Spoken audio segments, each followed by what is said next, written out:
character is Sam McGill. Sam's a member of the Revolutionary Communist Group and is the Venezuela correspondent for the newspaper that we produce, Fight Racism, Fight Imperialism. She's going to be speaking about Britain's role in escalating aggressions against Venezuela and the role that we have here in Britain as communists, socialists, and anti-imperialists. So over to you, Sam. Thank you. Okay, thanks so much to everybody so far. I would really just want to plug a couple of books. If you want to read more about the communes, this is Sarah's book. You can, there's links in the chat, but it's a really useful read.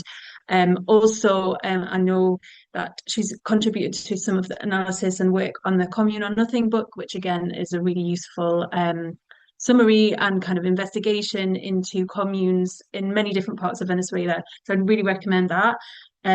Also, yeah, I think we need to start by saying, this for over 200 years, the US, the Monroe Doctrine, has basically declared the whole of the Americas as within the sphere of the US. This was US President Monroe. Um, Ever since this Monroe Doctrine has been elevated to almost a universal law of imperialist order. There are 76 US military bases across the region, and this accompanies a carefully constructed web of debt, IMF shock doctrines, and free trade agreements that are designed to shackle Latin America to US interests. Now, US President Donald Trump has added what he has sycophantically termed the Trump colliery to the Monroe Doctrine. This is the Monroe Doctrine on steroids. The US National Security Strategy, released in November 2025, explicitly states the United States will reassert and enforce the Monroe Doctrine to restore American preeminence in the Western Hemisphere and to protect our homeland and our access to key geographies throughout the region. So then, as now, the Monroe Doctrine was about political and economic control. Referring to Venezuela, Mike Pompeo declared, we could not tolerate a nation just 1,400 miles from Florida rolling out the welcome mat for Russia, China, Iran, and Cuba in a century-old violation of the Monroe Doctrine. So this is about oil, yes, but it is also about self-determination and sovereignty. It's about controlling trade and crushing dissent. The US is threatening the entire region, Cuba, Nicaragua, Colombia, and Mexico, targeting any opposition to US interests. But this is not just Trump's war, it is an imperialist war. And Britain is complicit now, just as it was 200 years ago. Eduardo Galeano, in The Open Veins of Latin America, poetically reminds us British economy paid with cotton textiles for the hides of Rio de la Plata, the guano and nitrates of Peru, the copper of Chile, the sugar of Cuba, the coffee of Brazil.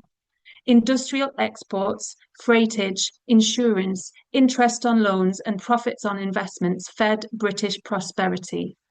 So we can understand the British Industrial Revolution was built on the backs of South Americans, alongside the slave trade and the colonial domination of India, Asia, and child labour in Britain. Following independence, Venezuela's borders were attacked by the infamous Shambok Line, which claimed the Orinoco River mouth for the British Empire in Guyana. The map was drawn up in London. And later, the Vesti family, one of Britain's wealthiest aristocratic families, acquired cattle ranches in Venezuela and Brazil, driving land clearances and ethnic cleansing. Today, huge British multinationals loot and plunder South American riches. Anglo American, BHP Billiton, Glencore, and Rio Tinto all make billions from copper, nickel, or iron, silver, lithium, and coal, leaving environmental disaster, poverty, and pollution in their wake across Peru, Chile, Colombia, and Brazil. And Britain continues to occupy the Malvinas Islands, or what they call the Falklands. Britain maintains 2,000 military personnel on the islands alongside fighter jets, radar stations, and a deep water port. Further south, the British Rothera Research Station, monitors Britain's Antarctic territory. The HMS Protector patrols British territories, South Georgia and South Sandwich Islands. Britain shores up NATO's presence throughout what they call the strategic triangle of control. So, backing up its economic interests, Britain has also long run covert operations in South America, targeting Chile, Brazil, Venezuela, Ecuador.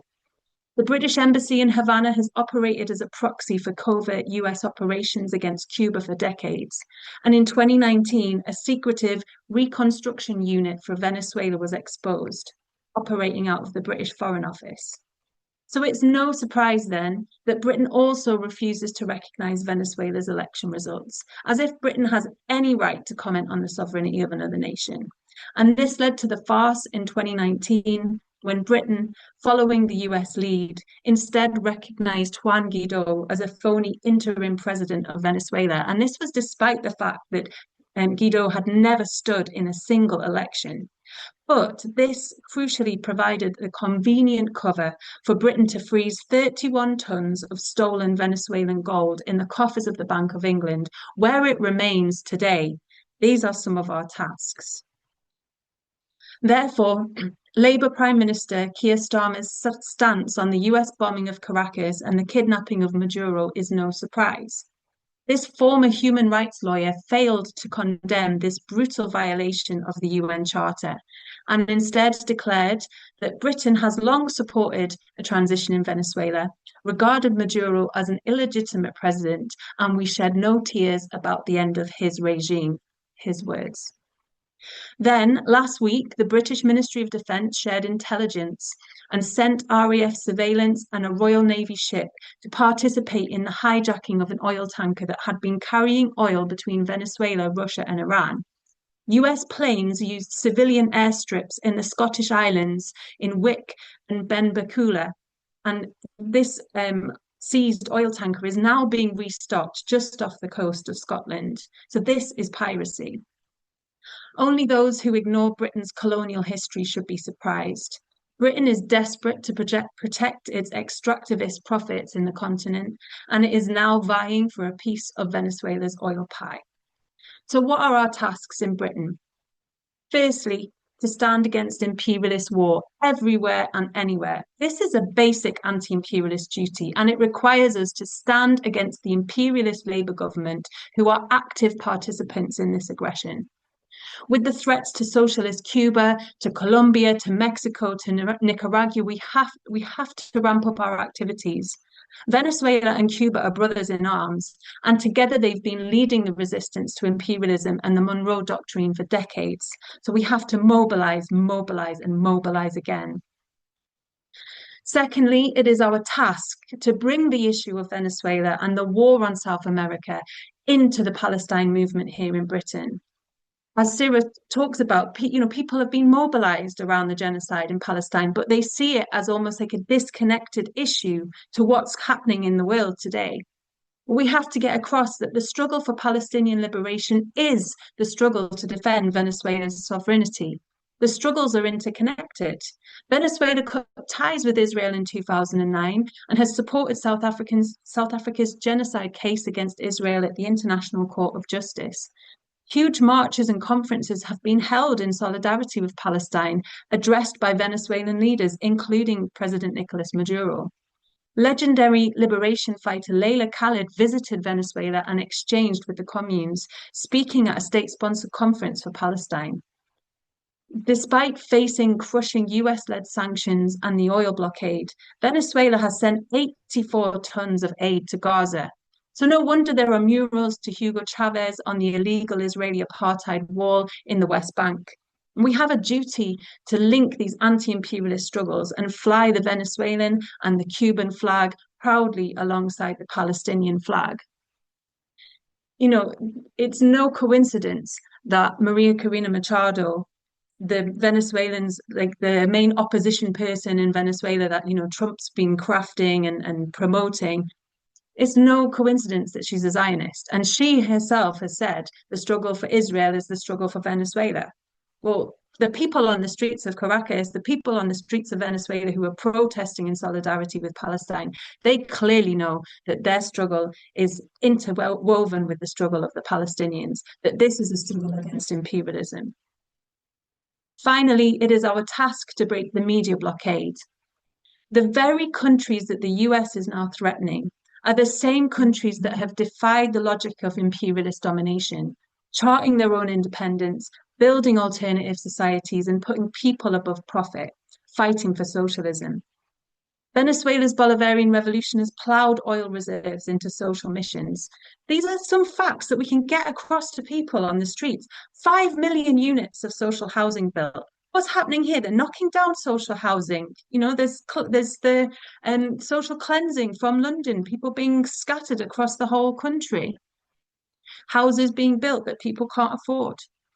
52 universities built, and university education is free. It's seen as a right. I mean, here in Britain, it's £9,000 a year if you're lucky, and that's just for the tuition fees. And if you're an international student, 15 to £20,000 a year. Again, healthcare, universal and free.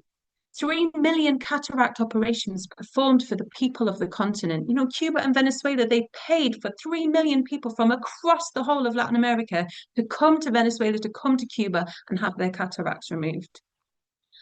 And then, you know, if we look at what's happening in socialist Cuba, you know, they've been battered by more than 60 years of an illegal blockade, yet they continue to give unyielding political support and humanitarian assistance around the world.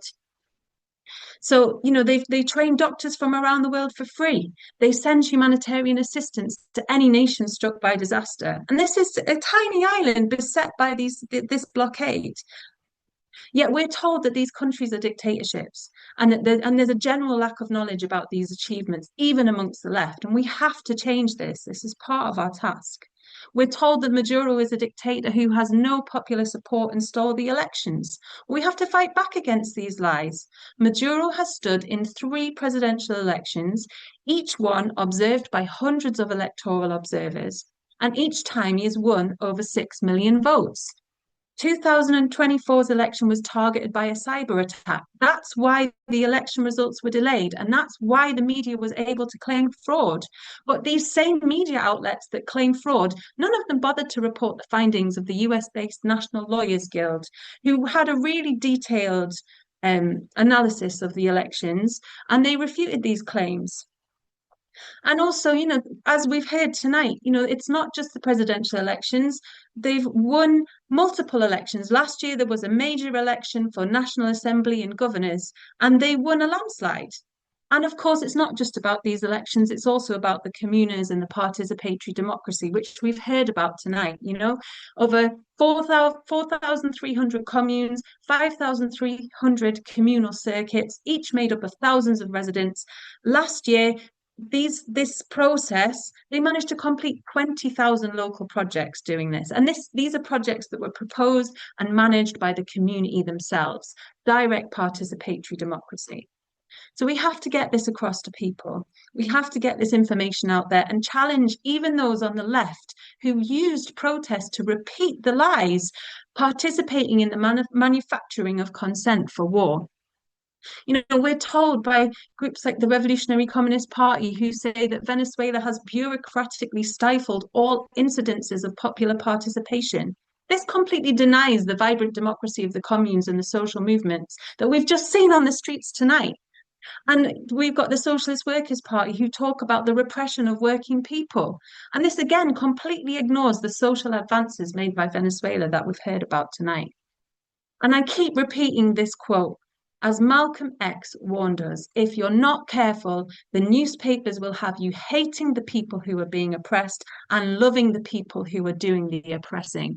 So we're saying to people, you know, read the analysis from Venezuela. There's some excellent English language journalistic, you know, websites and outlets. Venezuela Analysis, Orinoco Tribune. Read our newspaper, Great Racism and Imperialism. We've been reporting on Venezuela for decades, and we've been carrying articles and interviews with Venezuelan comrades. You can also join the international press conferences that the Anti-Fascist International run from Venezuela on a weekly basis. Venezuela's on the front lines of the anti-imperialist struggle, and it's our duty to defend and build solidarity from Britain. This is the oldest imperialist country in the world, and it is one that is actively engaged in the war against Venezuela and the Caribbean. So we're asking people, get involved. I know there's the watch parties tonight and people are online. Let's talk about what we can do, how we can work together. I know there's the initiative that we're part of, the Anti-Fascist International, and this is linking up with groups all over the world. We are not alone in our little trenches. We are interconnected in this struggle, and we have to make the links, and we have to break the media blockade and continue to mobilize. I'm going to leave it there.